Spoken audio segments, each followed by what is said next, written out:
আমাদের সংবিধান পাঠ সফল হয়েছে। আগামীকাল আমরা রাজভবন কর্মসূচি গ্রহণ করেছি। তিনি বলেন, কেন্দ্র সরকার বলছে আমরা টাকা পাঠাচ্ছি, কিন্তু রাজ্য বলছে টাকা আসছে না। যারা এই টাকা চুরি করছে তার জন্য পদক্ষেপ নিচ্ছে না কেন্দ্র সরকার, এবং কত টাকা দেয়া হয়েছে সেটাও বলছে না কেন্দ্র সরকার। এইভাবে কেন্দ্র ও রাজ্যকে তোপ দাগেন প্রদেশ কংগ্রেস সভাপতি শুভঙ্কর সরকার। আর ঠিক কি বলেছেন তিনি শুনুন।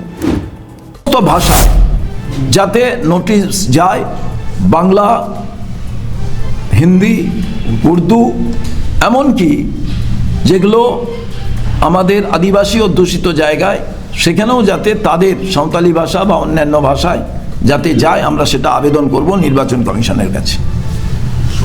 এবার আমাদের ভিডিও ভালো লাগলে লাইক ও শেয়ার করুন, কমেন্ট সেকশনে আপনাদের মতামত জানান। আরও ভিডিও পেতে আমাদের চ্যানেলটিকে সাবস্ক্রাইব করুন এবং প্রতি মুহূর্তে খবরের আপডেট পেতে প্রেস করুন বেল আইকন।